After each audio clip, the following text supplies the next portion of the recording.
Hey everybody, it's Charles, your hobby hero, coming at you today with a new Amethyst and Steel list. But before we get started, if you haven't already, please hit that subscribe button down in the bottom corner. I do appreciate it. I do put out regular content about the hobbies that I love the most, with this channel being dedicated to the card games that I play. Now, you're saying to yourself, Amethyst Steel, wasn't this the deck that you were running in set 1? And if so, why are you waiting till now to highlight it again in set 2? Well, I'll be honest with you, I had kind of abandoned the Steel Amethyst list after some initial kind of testing with it right out of the gates, and I don't necessarily think that that was the wrong play. In set 1, it took a while for the meta to really be defined, and Amethyst Steel is a very heavy control-oriented deck, and until you know what decks you're expecting to see in the meta, it's really kind of hard to know what control decks to play. Unlike Ruby, who has kind of that blanket removal package that they use for everything, it doesn't really matter kind of what character cards people are playing, because Be Prepared kills everything on the board, and Dragonfire, etc. banishes anything that gets played, so you don't really have to see what characters are really prominent, what's that magic kind of willpower number, or evasive kind of characters that you may have to deal with. But with Amethyst Steel, that is very important because most of the removal cards that you are using are damage based, and I had really kind of moved away from it after early testings, just wasn't consistent enough to hit those numbers over a wide open meta. Now that the meta has been more defined, it really opens up more testing options for these control builds. And what I found that in my testing was that the magic number 3 on willpower really takes care of a number of the early game threats, and even some of the mid-game threats that a lot of decks are playing right now. And what does 3 damage? Well, Smash does 3 damage, as does Tinkerbell with her trigger, as does Tinkerbell followed up by a Grab Your Swords, and all of a sudden, all the pieces were coming back together, and I decided to put the deck back together, test it out, and let me tell you, this deck absolutely smashed right out of the gates, so much so that it made me wonder why I ever got rid of it in the first place. In this video, we're going to be talking about the deck list and the individual choices for the cards in it, as well as show you some gameplay footage of a number of the games that I played with it. If you guys have any questions about the list or any changes I've made since this video, hit me up in the comment section down below. Without further ado, let's go ahead and jump on in. All right, so here we're on Dreamborn here. As you can see, total cost of the deck, $172, not too expensive. Curve is front loaded with a heavy emphasis on the 3 drops, and we'll kind of break that down as we go through them. Inkables, we have 17 non-inkable cards in the deck, which is higher than I usually like to run. There are a lot of draw cards in this deck though, so it does help kind of make that a little less of an issue than it normally would in another type of deck.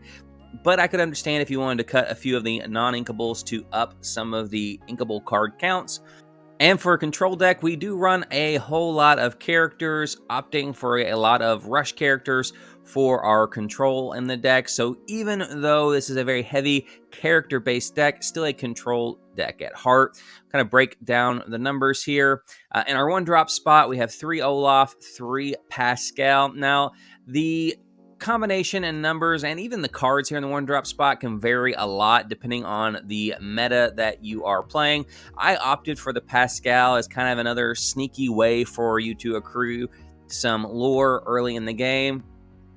I could easily see replacing Pascal with like a Tiana, so we can just really have that consistent 1-3. And if you're running against the meta decks that are running lots of Teeth and Ambition and the Cinderella into a removal song, Pascal is really not going to be something you're going to be able to afford to play in, because you can't afford to lose the tempo of playing your 1-drop.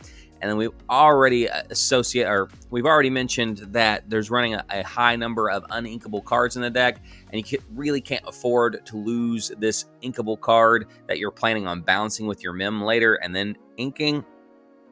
So depending on what you're going up against, this could easily be Tiana's in the deck instead of Pascal's. I just opted for Pascal's because, again, I like the sneaky kind of allure that people kind of don't pay attention to early in the game, and then later in the game, it's just the right amount to help close you out a few turns sooner. In our 2-drop spot here, we've got 4 copies of the Madam Mim. This card is absolutely insane for Amethyst. It has a 3/3 body for 2, which is just a huge body that early in the game. Also allows you to reuse your come into play abilities. It allows you to heal a damaged character effectively by bouncing it to your hand so you can replay it again. Just an absolute monster card. These bounce abilities were probably ill-advised, honestly, especially for such a low cost with a decent body attached to it. But we will see what their long-term effects of the game are. They certainly are a dominant force in the Set 2 meta. I am running 2 copies of the Pinocchio. We do have a lot of ways to kind of reuse him over and over again, and represents a lot of control early game for us. A lot of the actual, like, just straight removal cards in the deck either require your opponent's characters to be exerted so that you can challenge them with a rush character, or are higher end cards on that curve. So this kind of gives us a way to force those trades early on. You know, following up a 3/3 for 2 with this to tap down their 1 or 2 drop and be able to effectively swing in advantageous with the Mim is very good. And his synergy with the 3-drop Mim to kind of drop into play for her to come in, bounce him back to your hand, and effectively challenge whatever they just played the turn before is very good as well. Now, he is uninkable, which is definitely a drawback, and probably one of the cards I would consider replacing with like inkable options, either bumping up the number of card drawing beasts that are in the deck or the control option in Yzma that's in the deck. But for the testing purposes, I do have 2 of them in the deck currently. We do have the 3-drop Mim. Everything I said about the 2-drop Mim really applies to her as well, except she's also has rush and that pivotal 4th strength. She definitely trades very favorably for her curve and her ability to not only have the bouncing trigger that the 2-drop has, but then also have an immediate impact to be able to rush is very, very strong as well. We are running 4 copies of the 3-drop Maleficent. Card is still very, very good. Obviously, not quite the same impact player it was in Set 1, but still a great card. We don't have as many inkable cards as we may normally have in a deck, so I do find myself inking her more often than I normally would, but we do have that uninkable Merlin that is drawing not only when he enters play, but when he leaves play as well. So she does kind of have a substitute in that regard.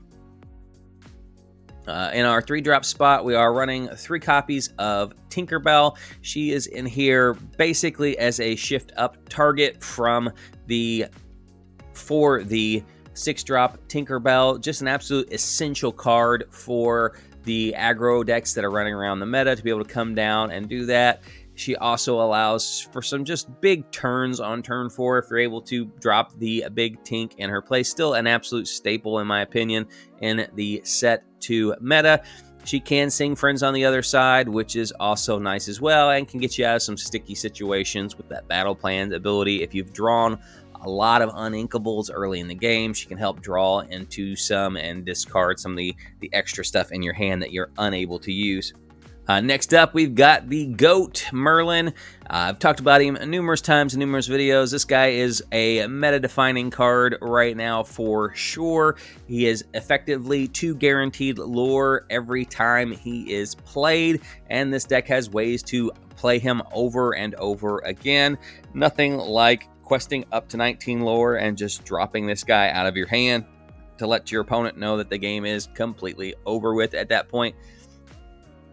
Not bad stats either for a 4-drop, especially since you don't really mind challenging with him, because if he dies, you're still going to get a lore whenever he leaves as well. This card is one of the biggest reasons why the Amethyst can play as control-oriented as it can, because this guy just comes in and generates lore for very little investment, and then obviously can be abused with a lot of the other cards in the deck. After that, we have the Rabbit Merlin in the 4-drop spot, very similar to Maleficent. He is uninkable, unfortunately, or else this card would probably be even more goated than the GOAT Merlin.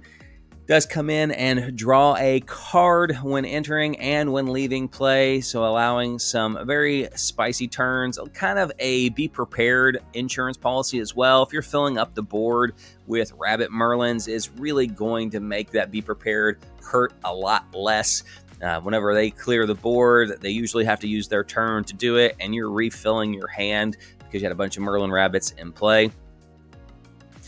And speaking of refilling our hand, it brings us to our 5-drop Beast, Tragic Hero, running 2 of them in the deck that we're testing. I've tested the deck all the way up from up to 4 to 2. I really like this card. Now, it does kind of falter if you're going against the Steel Song decks because they are running it with ways to heal it, and you don't have a real way to heal it other than bouncing him and then replaying him. At that stage of the game, it's unlikely that you'll be able to do both in the same turn.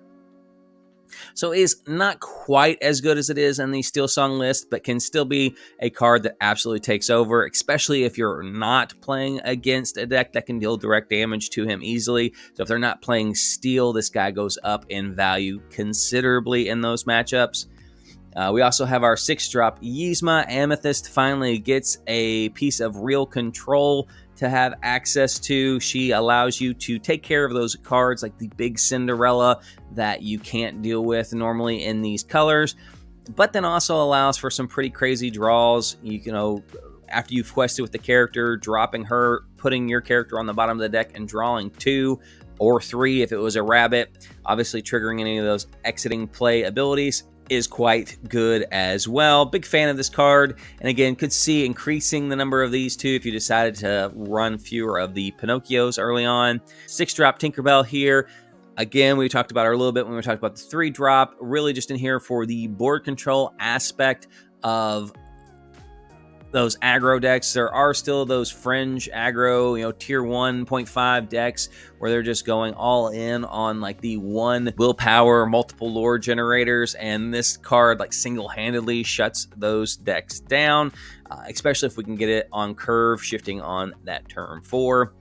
We are running 2 of the big Cinderellas here. I'll be honest with you, in testing, this is probably the weakest spot in the deck. I'd probably either max out the Yzmas with her or put her into more Beast, depending on if you change anything with the Pinocchios. She's really, really good, even at 7. However, the meta is just so full of red decks right now, like not having a way to cheat her into play on turn 5 without really just playing a bad card in the deck and the 2-drop Cinderella, she becomes much less relevant in most matchups because most matchups are going to be Ruby right now, and she's not great in Ruby without being able to shift into play. So just take that with a grain of salt. Still a great card. If you have her and there's not a lot of Ruby in your meta, I would probably leave her in the deck because there's not much else that you're going to play on 7 that could be better or more impactful. Unfortunately, right now, the meta just being tons and tons of Ruby, this card's just going to end up in your Inkwell more often than not. Getting into our actions, we are playing 4 copies of Fire the Cannons and 4 copies of Smash. We are actually omitting the Let the Storm Rage On. I know a lot of people are playing that in our list right now, but I found that being able to do this on turn 1 is much more important than being able to either sing or draw a card with Let the Storm Rage On later in the game. Being able to shoot there, especially in the Steel Song meta where they're playing their Cinderella or their Shift Queen or Shift Stitch early on in the game, where Let the Storm Rage On is really going to be too slow to stop most of that. Fire the Cannons will go ahead and take care of it with very little investment for yourself. Smash, on the other hand, is a card that's probably getting way underplayed right now. One of the big reasons why this list has kind of evolved to where it has was just how much of the meta Smash takes care of. Kills all of the Madam Mims, kills all the Merlins that are getting played in the purple list, kills everything Steel Song's playing early on, including the Shifted Queen, the Aerials. Like 3 is just like the number right now to hit a lot of the cards or characters that are getting played in the format. So I have it in there as a 4-up as well. And then our songs, we have 4 friends on the other side. Again, the deck is very heavily loaded with 3-drop characters. Should be able to sing this most times. Still a great card, even in the hyper draw meta that we have right now. And then 4 copies of Grab Your Sword. This card is not quite the impact card it was in the set 1 meta, with a lot of bigger characters coming into play, but still being able to finish off your opponent's characters or be able to drop a Tinkerbell shifted in and sing this for 3 is still very, very strong in the current format, and as such, I still have 4 copies of it in the deck.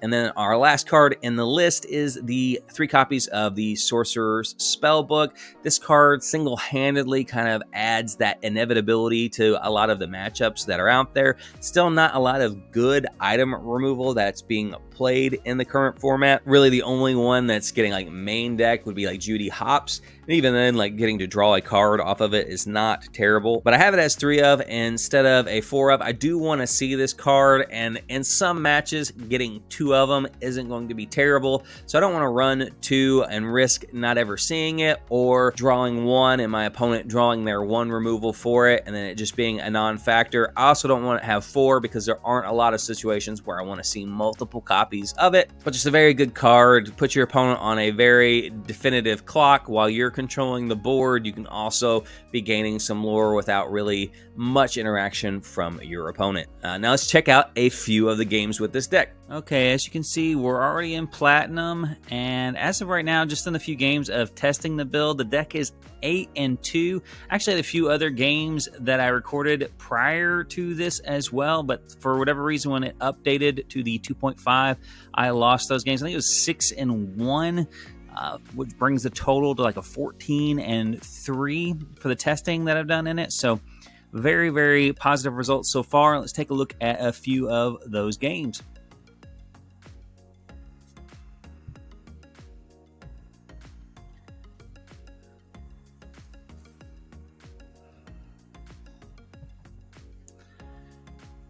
All right, so we want to keep some draw here. We don't need this much draw.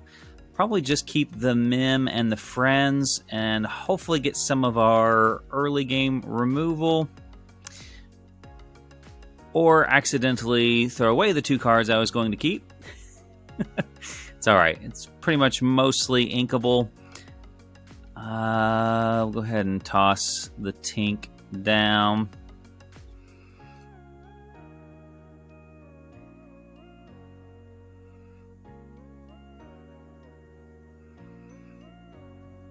Okay. Not super worried about the Eric. Let's see. I guess we can do that. It's more...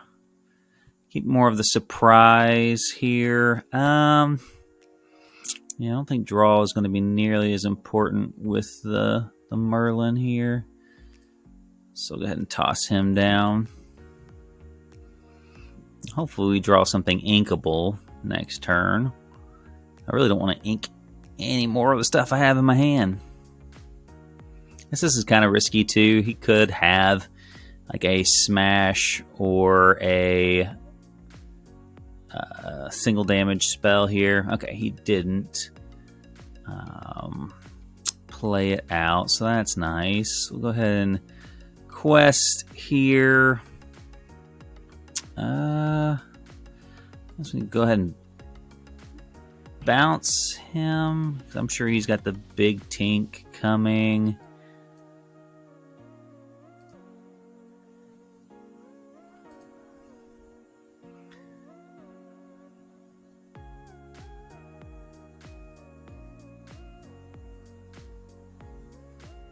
If he doesn't, we'll probably go ahead and tap this Tinkerbell down next turn and finish it off with the Mim.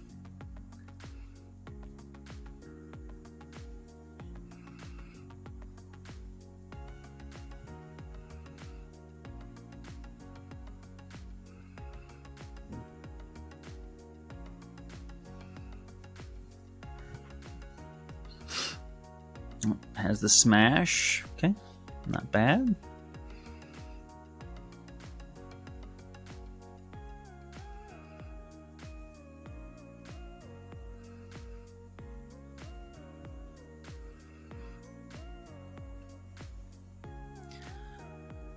He's got 3 cards left in hand. I don't know if he's playing a whole new world in his package or not. We definitely don't want to hold too much in our hand just in case.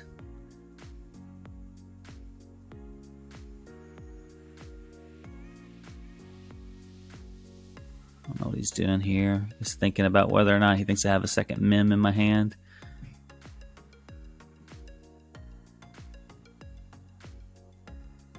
Clearly betting against it.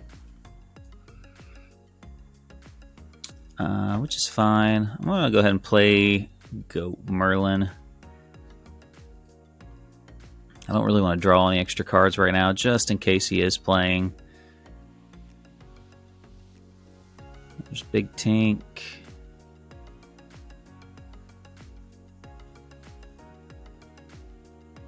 Okay.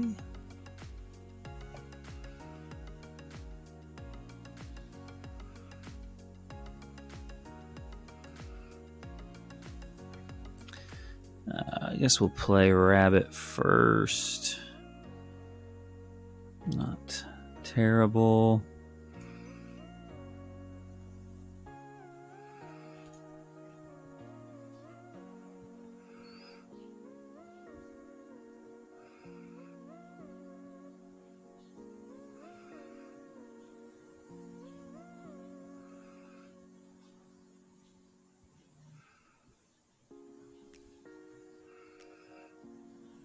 Okay.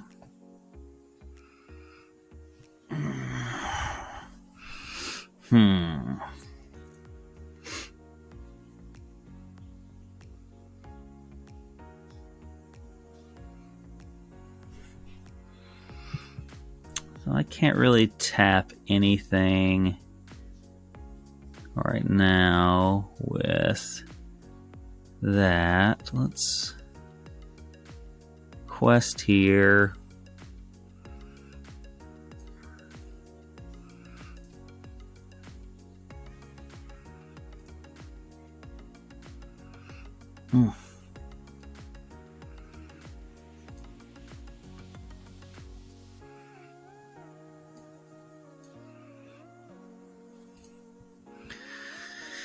All right, there's a Big Tink.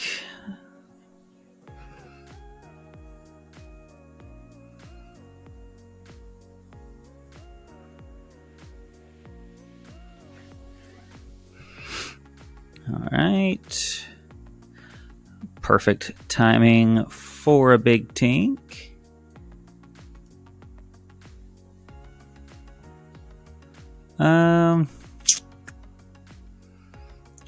I think that I will go ahead and take out the goat to draw a card. It's pretty good. I don't really want to ink any of those guys in my hand. Next turn, sing a grab your sword, play a grab your sword.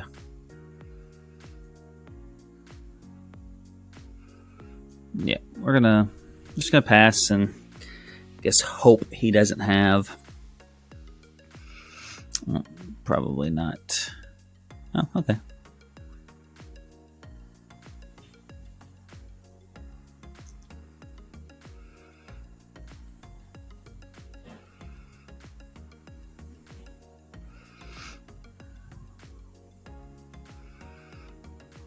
Let's see. We have fire as a cannons.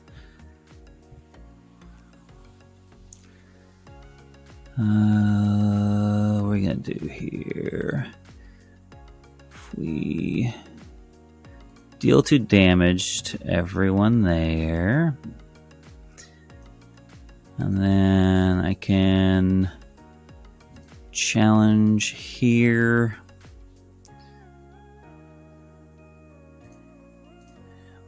Pop there.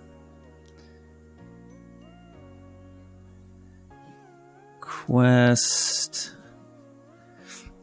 I really need to ink something probably here.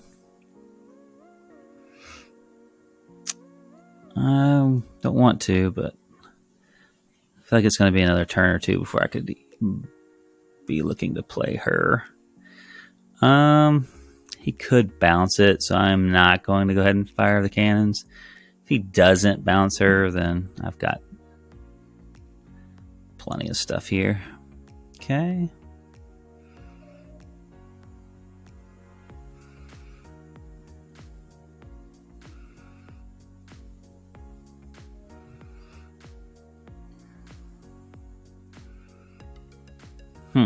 That is surprising.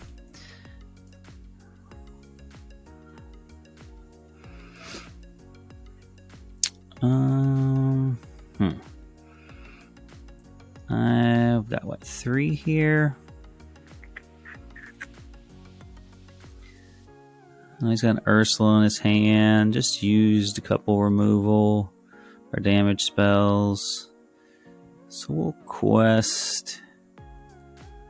And we'll bounce.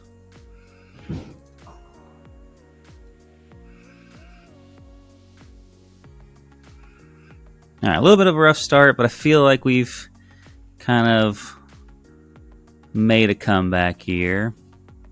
Now, if he damages the beast can swing into Ursula pretty big this turn.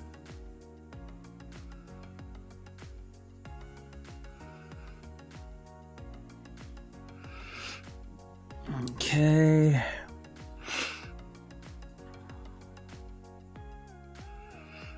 Ink this Olaf. So if I tap her, I can do what, 4? That's 4 damage. 5, 6, 7, 8. And then he is left. I think I will still do that. Challenge there.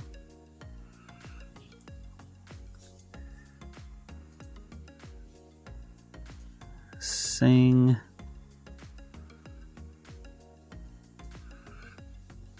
Damage.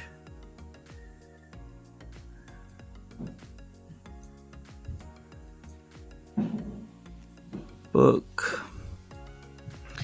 I think we'll bounce our Mem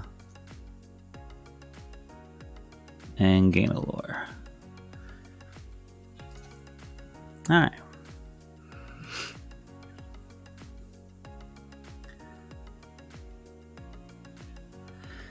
And if he doesn't have a sweeper here, I feel like, yeah, he's probably got a grab your swords. Oh, no, let the Storm Rage on. Not much different.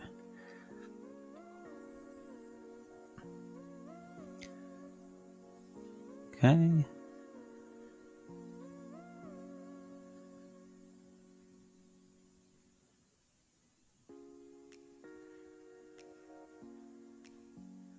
Sure thing. Let's see. Merlin. Goat. Merlin.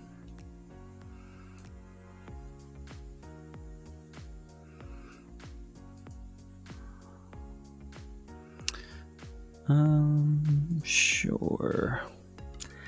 I'm not going to quest with Pinocchio. No sense in giving him free value with his Madam Mim.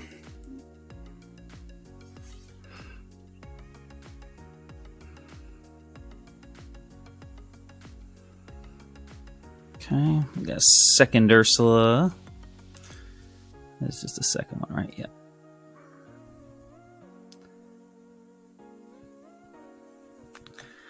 I don't know if I agree with that, but is what it is. Let's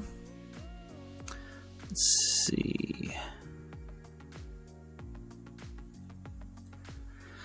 That's not really it.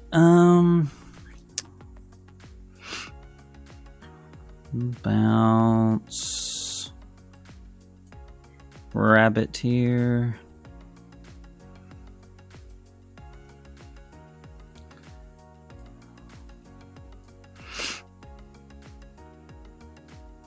I can kill the goat.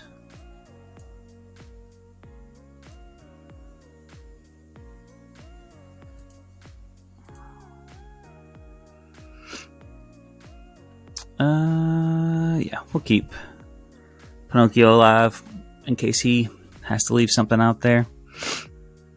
Okay. Oh, do grab your swords. Okay. Sure.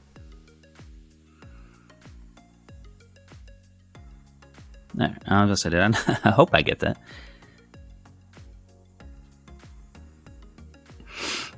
Let's see here.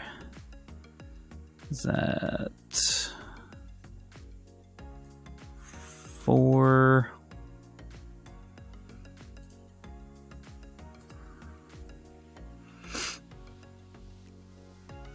All right. So we are effectively at 17 next turn. Oh, 16 next turn.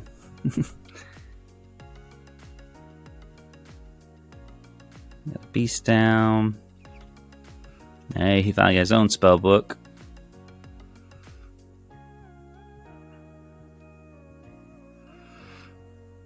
Let's see. Quest.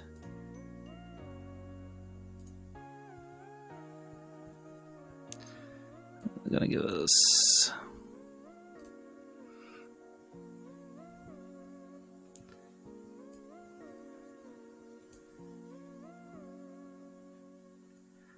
Alright, so he needs to play Ursula over. Yeah, I don't think he's got anything. I think we've pretty much got this. I don't think he can make me lose enough lore. Even if he has another Ursula.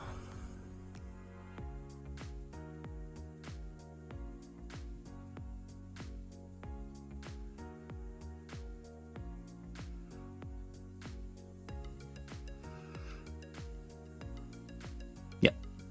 Awesome. All right. Well.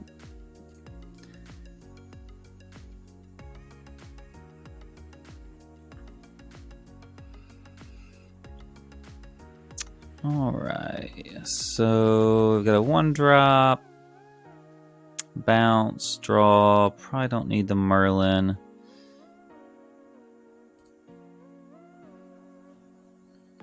Another Madam Mim. Okay, I go second, so we'll kind of see what we're playing against, see if it's worth sticking a Pascal out there, or just working towards this Tinkerbell.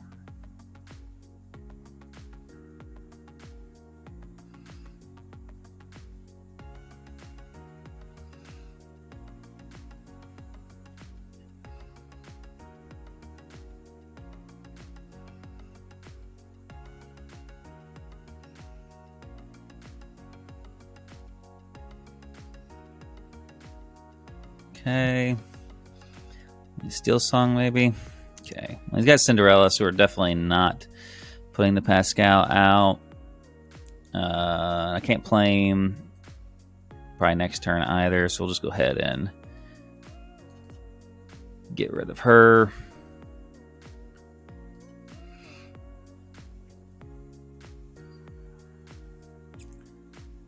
Yeah. Lantern into Stitch. Okay. Probably not great for me. Let's see if he's got the Stitch Whole New World on 3.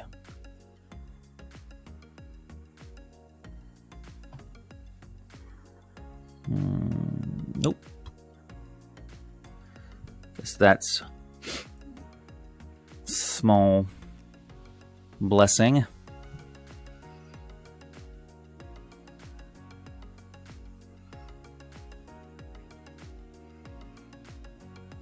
Really? Well, if he does Whole New World me, it's going to have all my Madam Mims gone, that's for sure.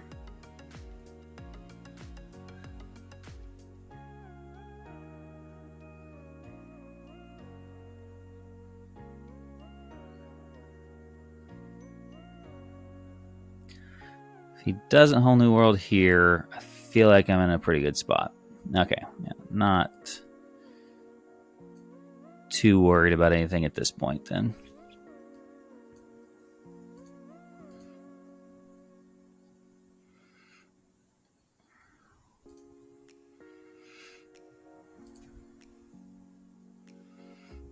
Now I can start drawing like a card a turn.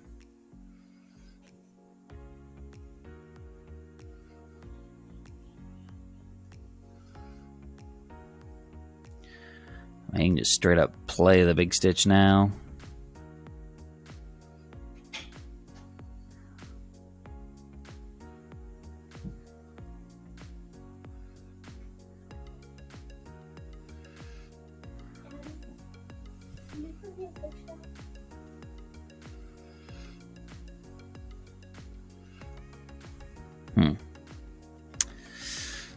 I don't know about all of that. I guess we just draw here.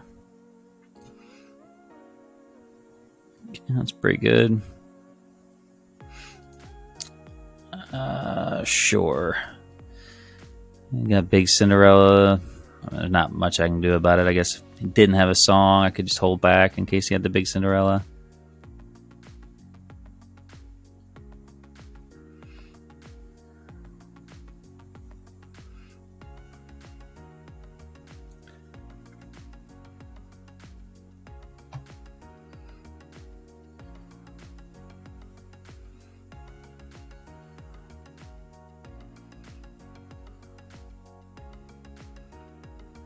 Guessing he didn't draw the Big Cinderella there. It's probably good for me.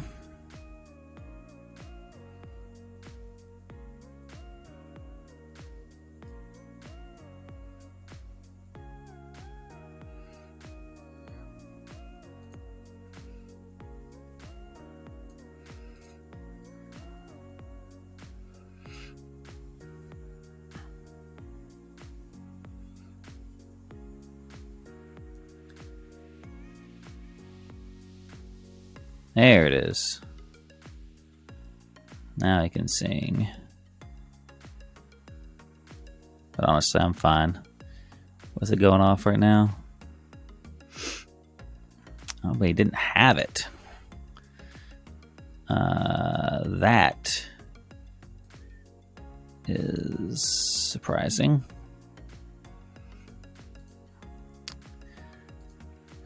I guess just... I'm going to go ahead and ink her. I don't feel like I'm probably going to play her next turn, and eventually he's going to have a Whole New World.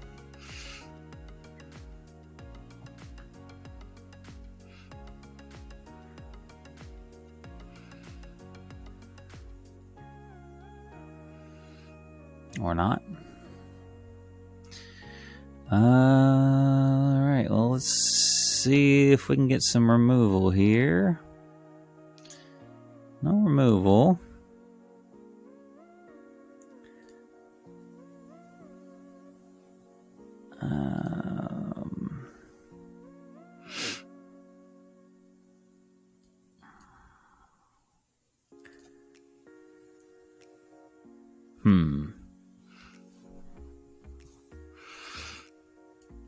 Now, let's go ahead and do this.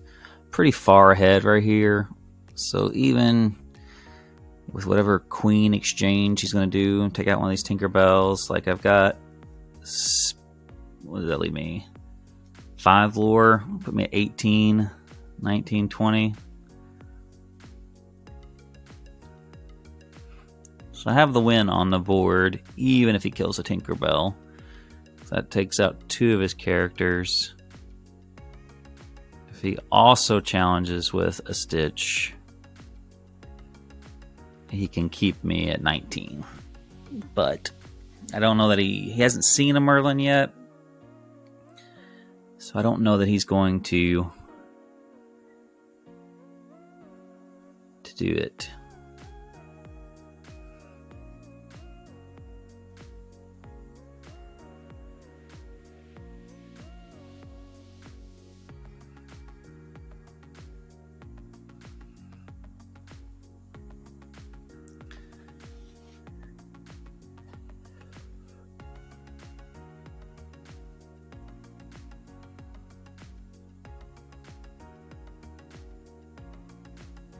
Maybe he is. He's gonna commit.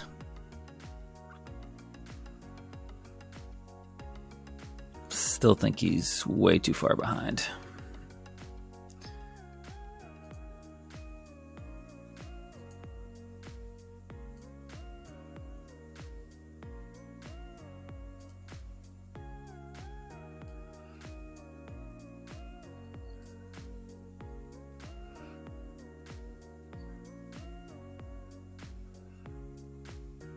Yep.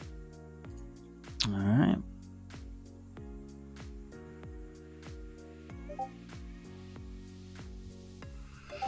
Okay. I just don't want a Cinderella.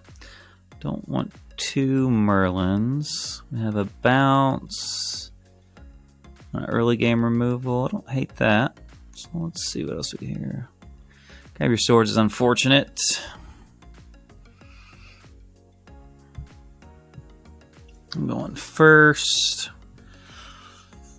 I'm gonna do friends here.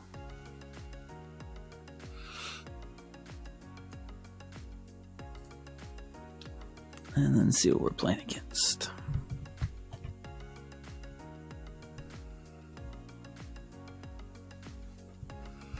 Maybe if we get lucky, we get a 1-drop that we can fire. Steal something.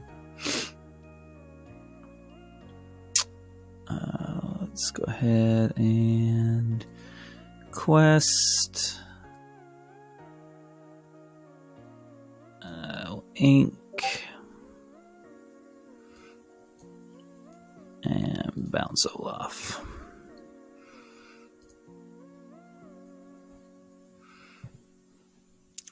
Steal song, or maybe the mirror could also be like emerald steel. No help from inked card number 2.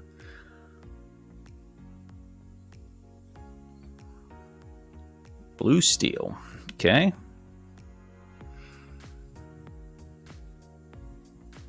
Well. So we will quest there. I don't know. I feel like he's probably gearing up for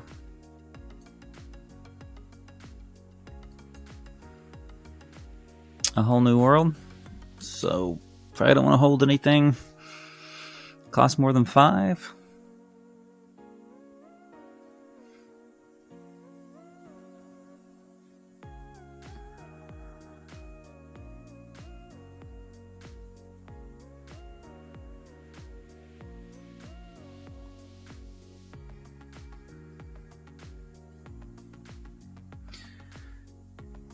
All right. So he can go whole new world next turn.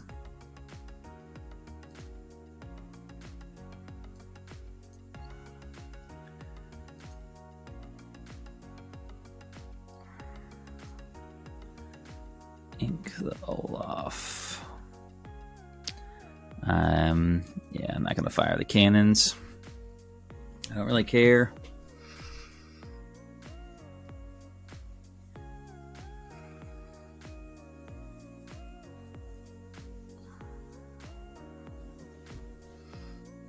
There's a Flavisham. All right, with as much as he's drawing right now, I don't think we have to worry about a whole new world anytime soon.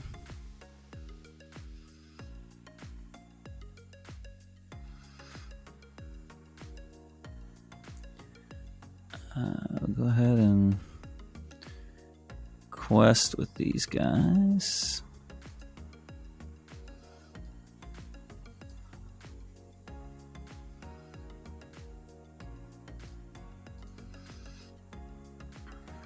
I guess we'll see if he's got any direct damage this turn.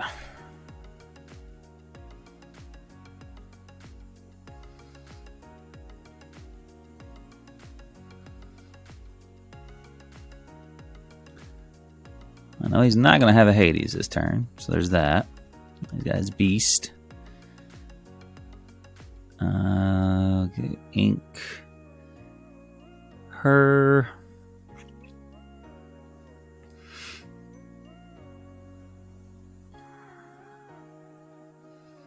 I'm probably going to lose Beast this turn anyway, so we'll go ahead and draw. It's pretty good. We'll go ahead and sing.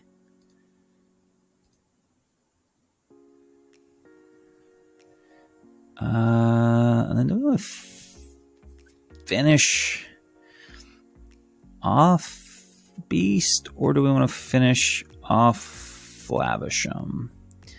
Beast can sing more. So yeah, let's just finish him off.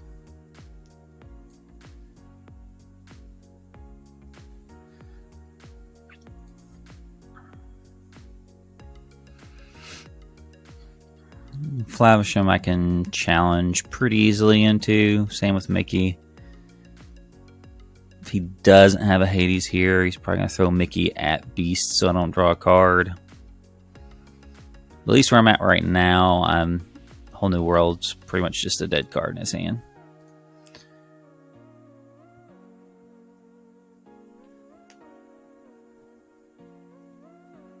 And I'm already at 8, so even if he does get Hades out to take care of the Beast, I'm not in a bad spot as far as that goes either.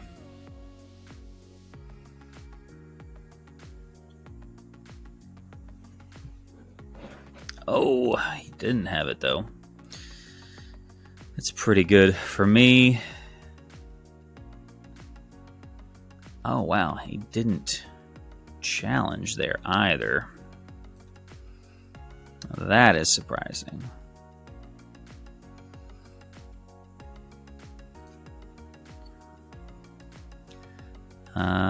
Yeah, I'm not gonna protect Beast here. I'm just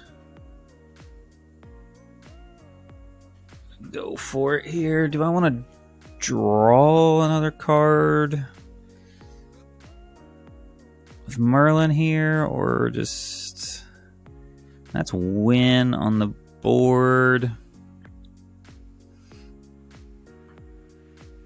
Oh gosh.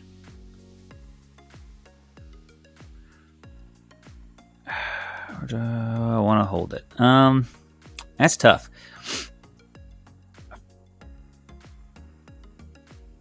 I'm gonna hold it. I just want to see what happens here. Proper play is to probably have played it and bounced one or the other there, but I kind of want to see how this next turn unfolds. Okay. All right.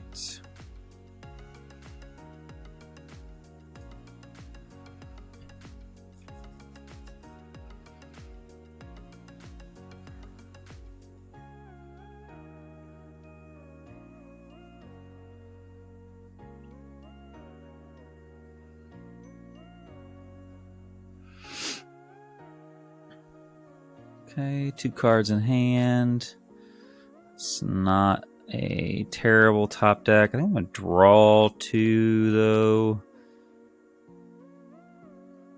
Yeah, like that. Better for sure.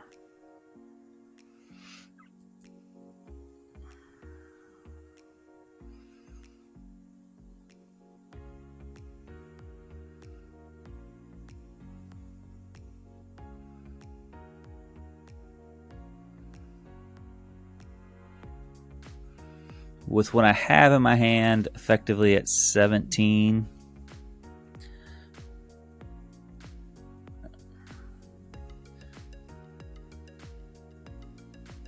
Okay.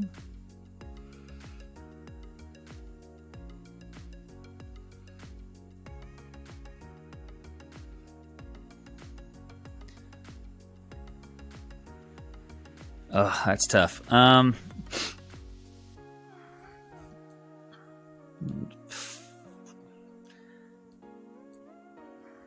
That's pretty much game.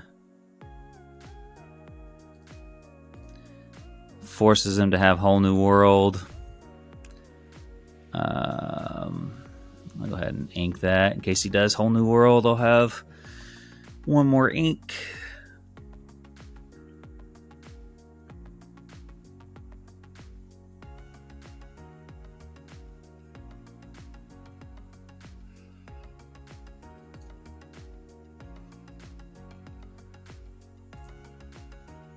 Did not have it.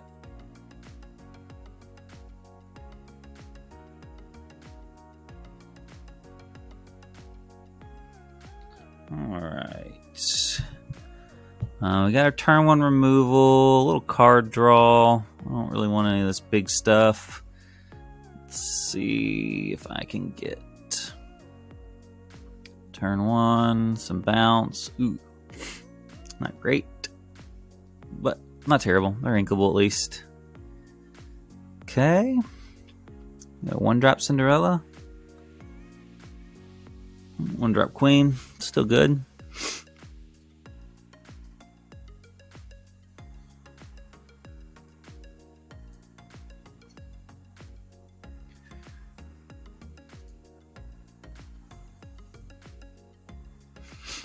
Let's hope he doesn't follow it up with another 1-drop Queen.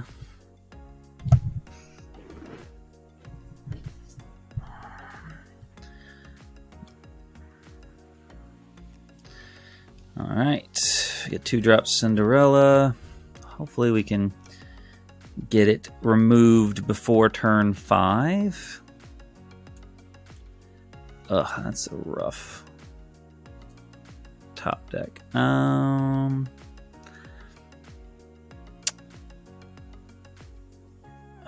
got a lot of inkables in my hand.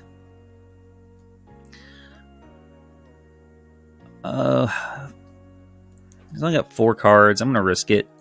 Could end up being a bad play. If he doesn't remove it here, it'll give me something to bounce with a Mim and actually challenge into his Cinderella next turn. If I had fewer inkable cards in my hand, I wouldn't risk this.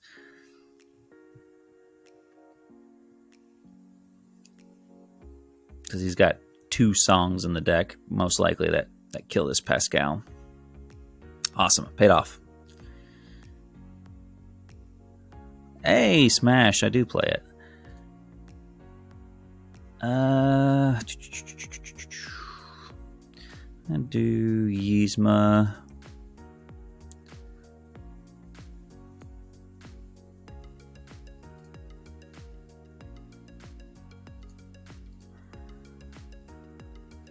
Now he may have Big Tank, which is not great for us, but it's not a 5-drop Cinderella.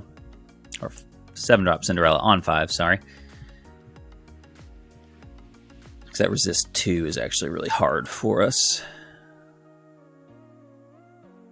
He can sing here and gain a lore. Yep.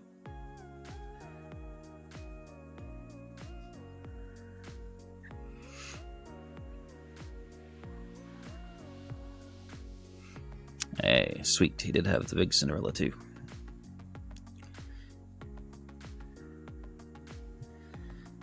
Two cards in hand. That's pretty tempting, actually.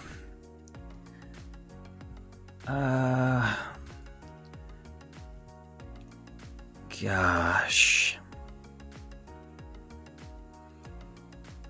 I'm going to do it. I don't want him to be able to sing Whole New World next turn, under any circumstance. So,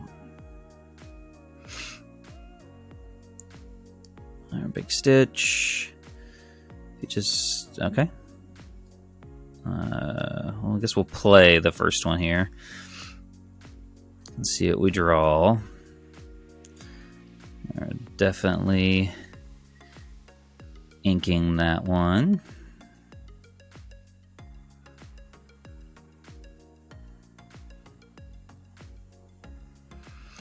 Okay.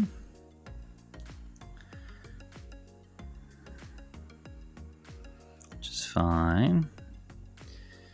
2 cards in hand. Ooh.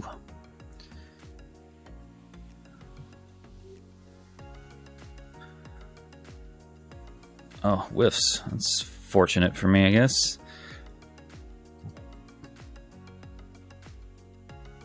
I'm going to hold on to her.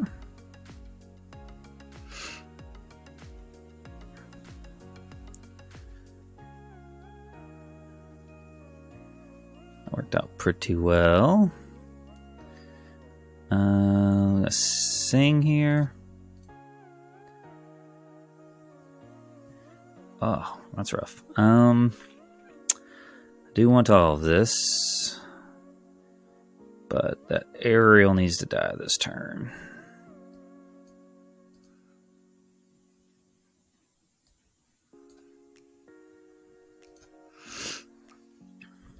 Again, super important we keep them off their singers.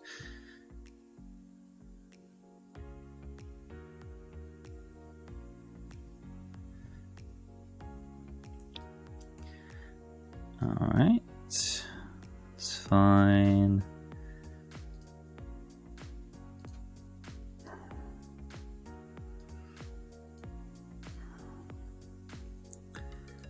All right, so now we're starting to pull ahead a little bit here.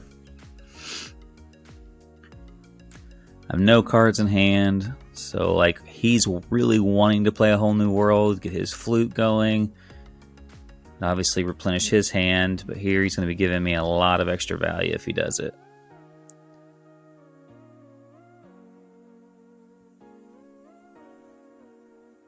That's actually pretty good for me.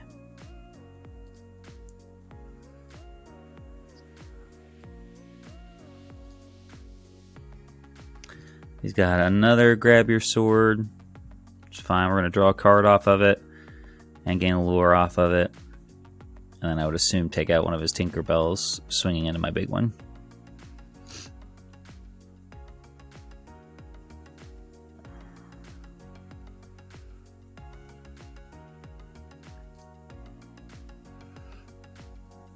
It's pretty good.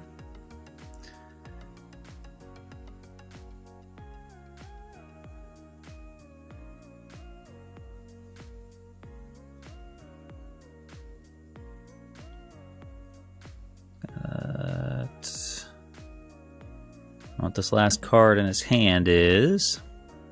Gonna sing Whole New World. Or is he gonna challenge into my tank? Challenge into the tank.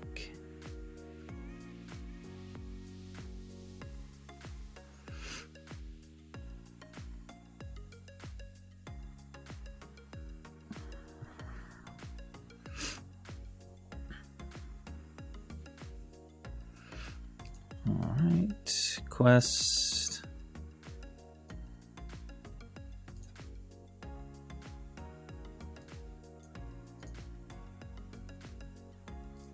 Alright. We're very close to win on board.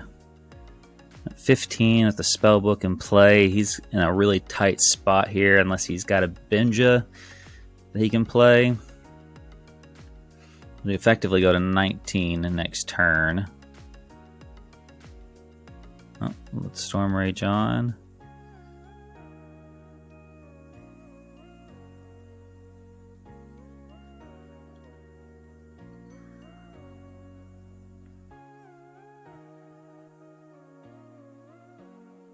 I'd be very surprised if he doesn't quest here. He's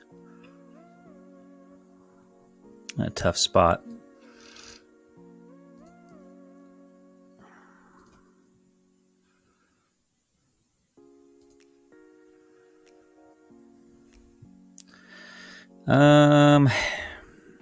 Play the Pinocchio? Sure. Like, that way, even if he does kill the beast this turn, I have a potential win with Pinocchio and Spellbook.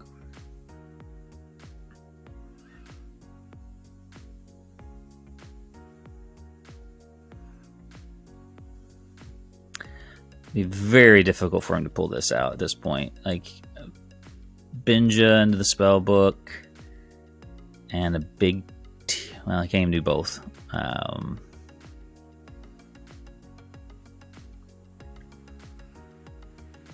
Like a Smash and a Benja in his hand right now would be pretty good for him. But I doubt he's got that.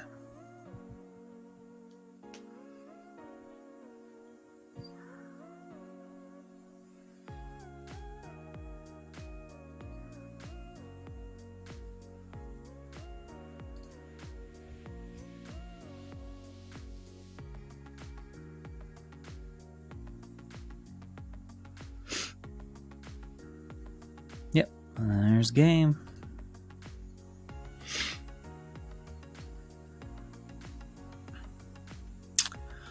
All right, this is one of our better starts here.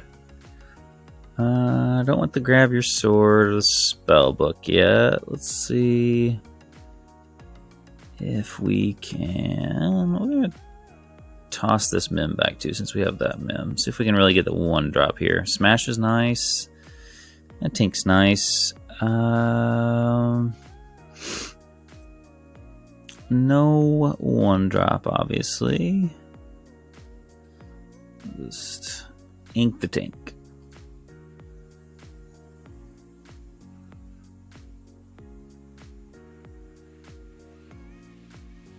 Okay. It's unfortunate. Well, not going to be able to play that, so we'll keep our card draw here.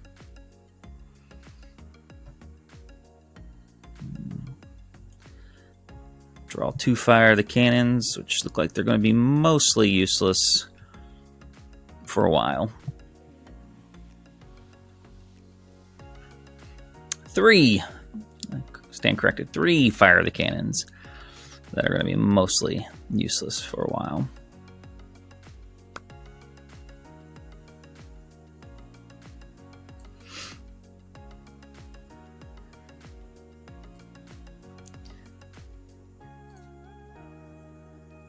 Okay, I'm running out of inkables as well. It's fun.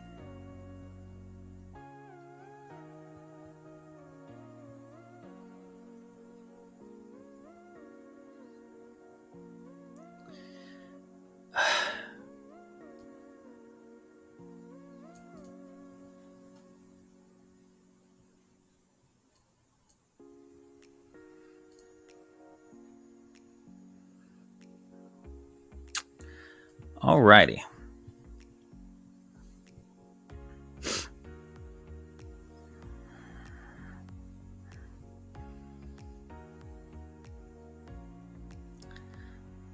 Five inkables to 7 uninkables.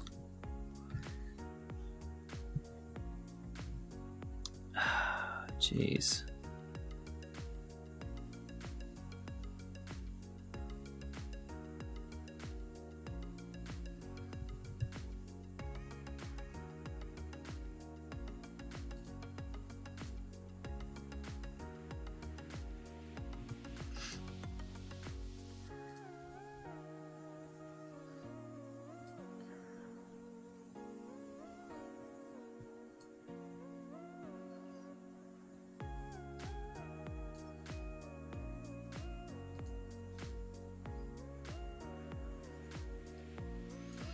Alright, let's see if we can draw out of this. That's a nice little top deck.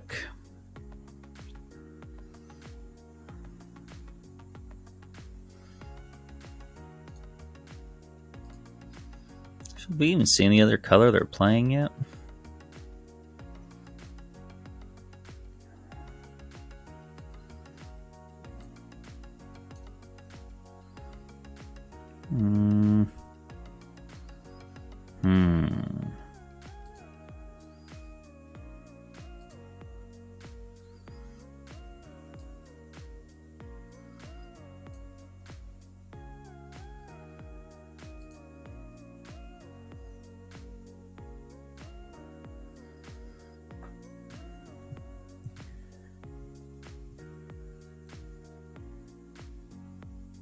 Okay.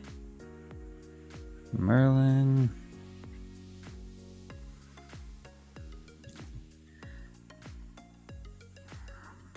A mono amethyst here. Let's see. Actually, he's going to be at 6 next turn. Oh, man. He is playing red. What do I want to do here if he is playing red? I feel like she's not going to be great.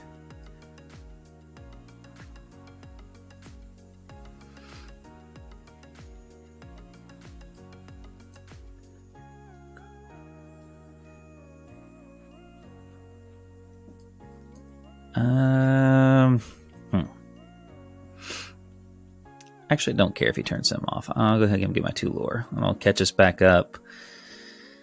He's got his be prepared. Yeah.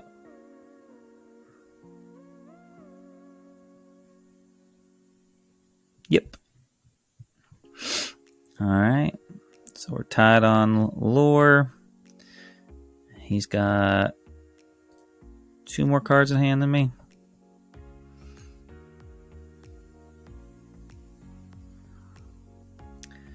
Let's see what we can draw here.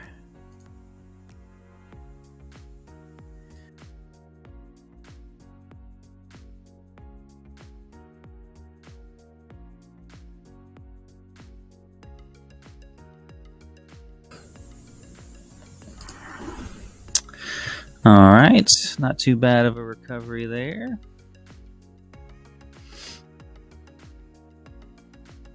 So we finally know his second color. Ursula.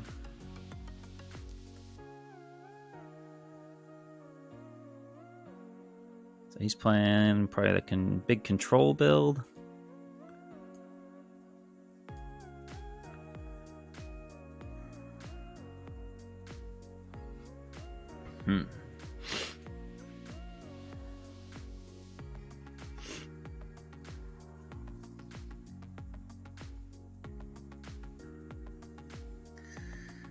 I can kill her this turn.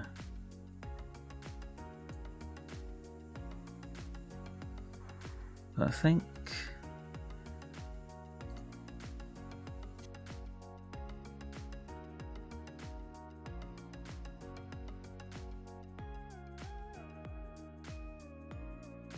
we're just going to do that instead.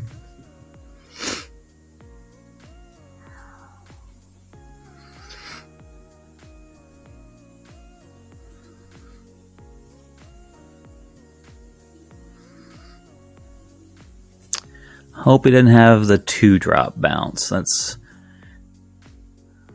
the biggest disruptor here if he can replay her this turn. So 3-drop is not terrible.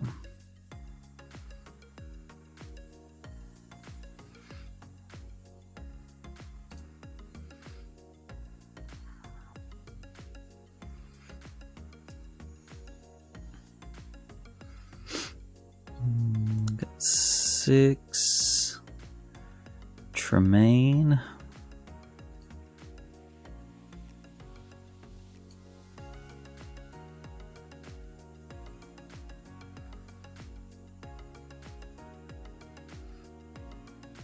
Interesting.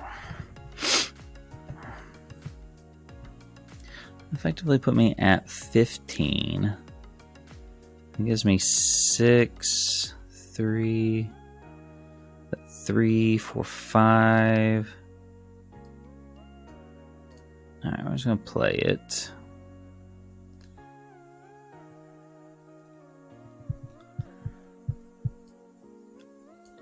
Tremaine.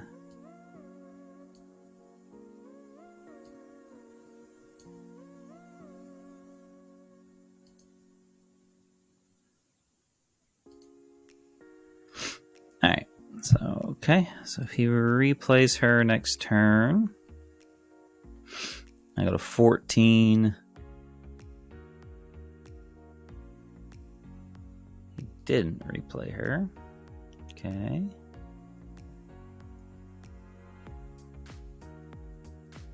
That's 17.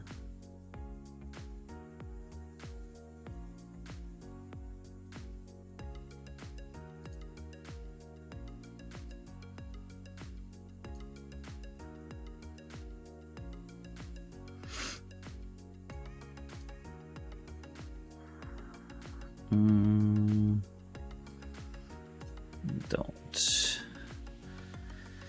really need that. I think that probably will do it. Have to have a removal spell and the Ursula.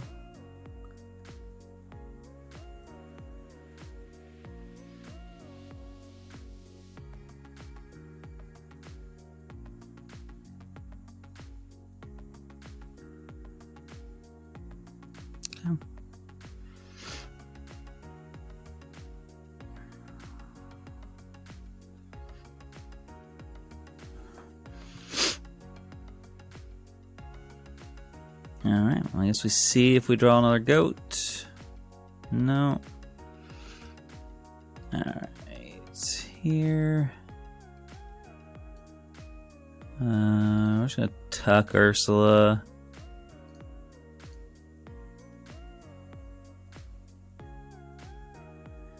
And just kill that Pinocchio.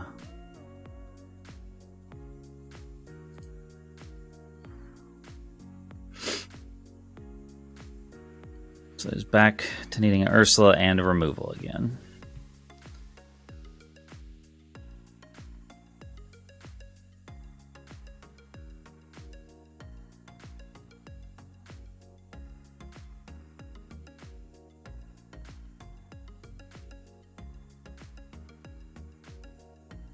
Okay, that's probably pretty good. I said I was trying to think if there was any way he had enough ink to do like goats plus spellbook, but I don't think there was any way.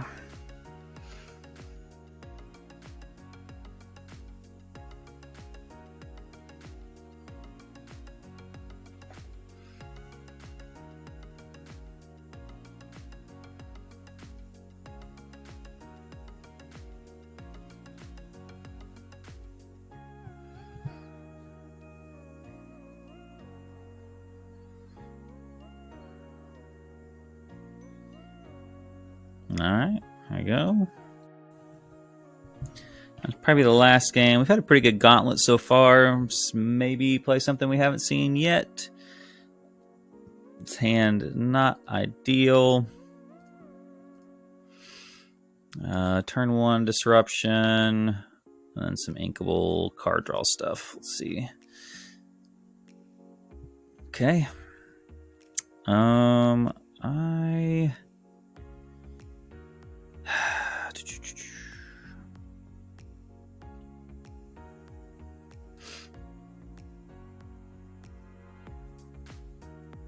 I don't know that I even want to play a Pascal yet. What do I think he's playing? We're gonna pass. If I knew what he was playing, it would have made that decision a lot easier, obviously, but no idea what deck this is yet. We got Not much information from that either. I guess we'll see if he's playing the steel build. At the very least, we'll have a way to draw a card next turn, even if he has a way to kill the Pascal.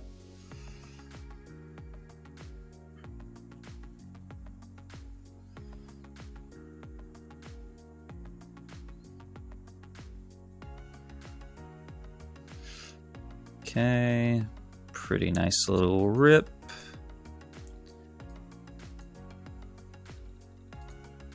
Amethyst something. We'll see if it's ruby or steel.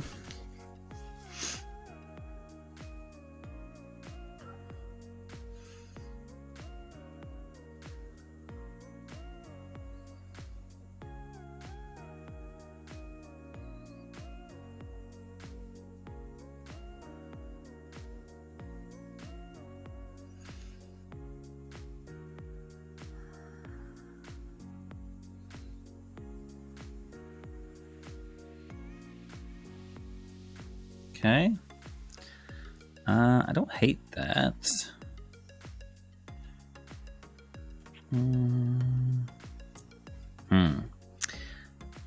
I'm not feeling bold enough.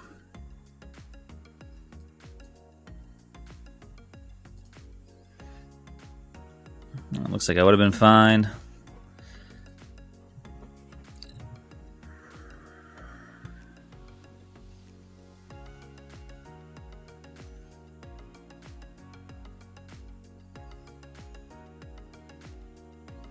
Okay.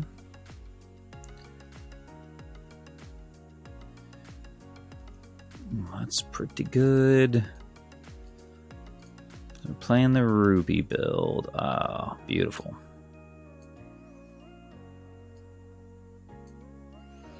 What a hit.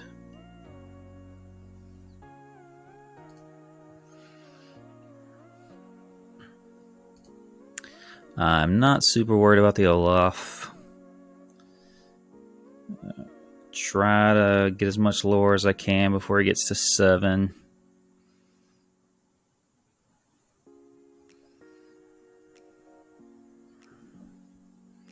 Nice.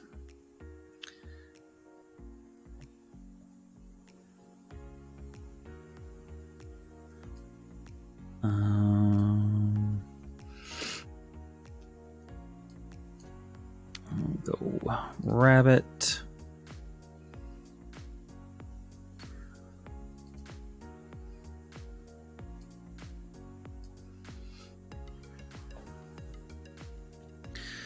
All right, pretty good space right now. Kind of keeping up with him. Even if he has to be prepared, I've got it decent. I'd like to get a spell book just to help negate his spell book.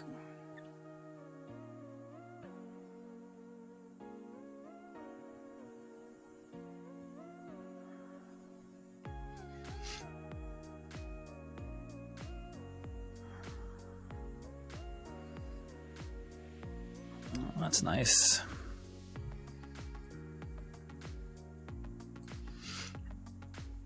Let's see.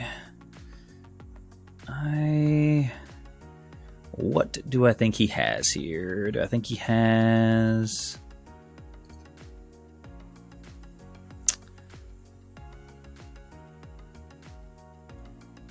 I'm going to gamble here. We'll see if it pays off. If he doesn't be prepared this coming turn, I think it pretty much locks it up. If not, I'm still not in a terrible spot. I'm going to get to draw 2 cards. He's not. He'll be down to 1 card in hand. And I will have 4. Plus my draw for the turn.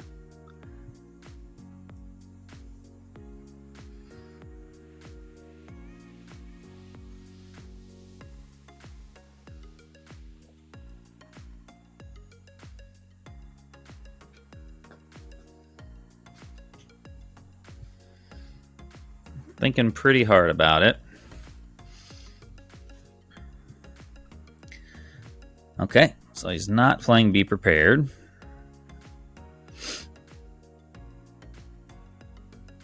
A 3-drop Mim. Oh no, Pinocchio. What in the world? What in the world? If I get something.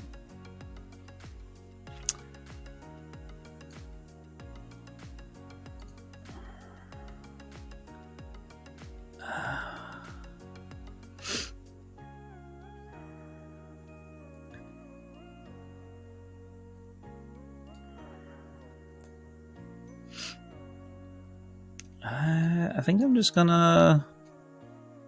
Oh gosh, that's tough. I'll play the goat and pull ahead with just complete board presence.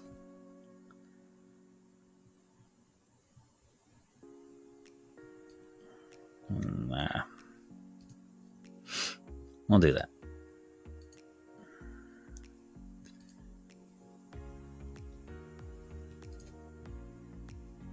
All right, so we're in a pretty good spot. Again, even if you Be Prepared, I'm going to draw 2 cards and have a goat to follow it up with.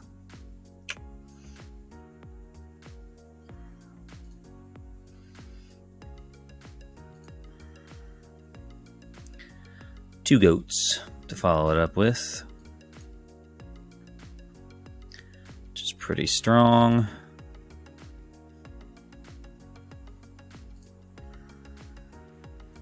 And 2 good cards off the top, too. Like,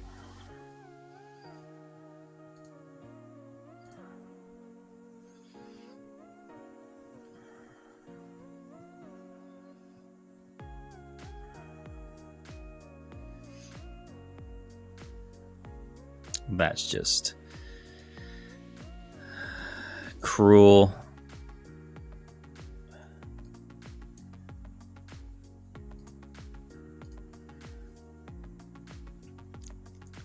That's 17, 18, 19 on the board right now. One away. Like, even if he kills the Merlin.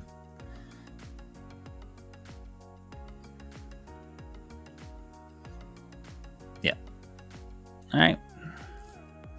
So there you guys have it. There is the deck list, deck breakdown, as well as some testing of that individual deck. Let me know in the comment section below if you guys have any questions about this list. And until next time, guys, Hobby Hero out.